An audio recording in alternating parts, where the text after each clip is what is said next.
Olá, eu sou Oswaldo Campos Júnior, biólogo formado pela USP, professor, consultor, palestrante, escritor, contador de causas e hoje quero falar com vocês sobre templários e as questões de higiene dentro do âmbito da Idade Média, nas minhas reflexões de isolamento social. Então vamos lá.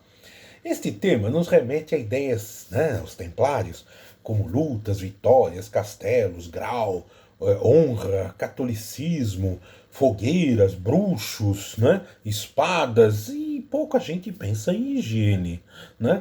Quais foram as contribuições dos templários no âmbito da higiene? Depois nós vamos falar também de alimentação.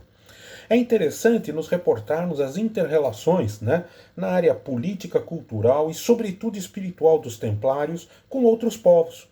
Este conjunto de fatores explica uma parte, ou em parte, a singularidade dos templários e a importância deles nas mudanças de comportamentos dos humanos na época e pós-época medieval. Vamos dividir então essa fala em dois pontos. Nesse filme vou falar sobre higiene, em outro vou falar sobre alimentação. As eras medievais são frequentemente imaginadas como fétidas, escuras, rudes, imundas. No mundo islâmico, porém, no século X, no entanto, as práticas de higiene já eram comuns. Limpeza é vital no Islã, como ablusões, lavagem do corpo ou partes dele. Lembramos que uma passagem do Alcorão, onde se fala: os fiéis, sempre que vos dispuserdes a observar a oração, lavai o rosto, as mãos, o antebraço até os cotovelos, esfregai a cabeça com as mãos molhadas e lavai os pés até os tornozelos. Alcorão Sagrado 5:6. Nitidamente, podemos perceber que eram diretrizes que tinham consequências boas, para que hoje nós entendemos boas, em relação à saúde humana. Autores medievais europeus como Isidoro de Sevilha, 560 anos depois de Cristo, se referiam à transmissão de doenças pelo contato e também pelo ar corrompido ou estragado. Algumas vezes supunha-se que a infecção da atmosfera era produzida pelos astros, especialmente pelos cometas. Lembre, meus amigos, que não tinha noção do que era bactéria, vírus, fungo, germes, nada. Microbiologia não existia, nem a toxicologia, óbvio. A água estagnada ou dos pântanos alterados pela podridão, assim como corpos de cadáveres, produziam vapores malignos transportados pelos ventos para os outros lugares. Deviam ser feitas defumações com sândalo, cânfora, mirra e outras substâncias aromáticas, e normalmente antissépticas. A casa devia ser também borrifada com vinagre. Até hoje alguns fazem isso. Nota-se que a prática de queimar incenso e mirra para purificar o ambiente, e também como oferenda religiosa, existiu em todos os povos, inspirando-se em Avicena, ou na tradição mais antiga. A Escola Médica de Salermo, no século XIII, produziu a obra Regime Sanitário de Salermo, onde são descritos cuidados contra ares infectados com maus odores capazes de produzir doenças. Entre essa não era a principal, veja, essa não era a principal doutrina. Predominava a concepção da tradição hipocrática galênica de que as doenças eram produzidas por um desequilíbrio dos 4 humores do corpo humano: sangue, fleuma, bilis amarela e bilis negra. Quer dizer, nós estamos falando de duas culturas, que estão em momentos científicos diferentes, As pessoas, antes da Idade Média, eram muito mais higiênicas. Os romanos e gregos, por exemplo, banhavam-se diariamente, cortavam cabelos, tinham uma higiene corporal, cultuavam o corpo. As casas de banho eram muito comuns na Europa medieval, no início. A partir do século XIII, grandes cidades como Paris, Londres, Veneza, Roma, contavam com banhos públicos chamados de estufas, que já em torno de 1300 funcionavam com imersão em água quente, sabão e ervas.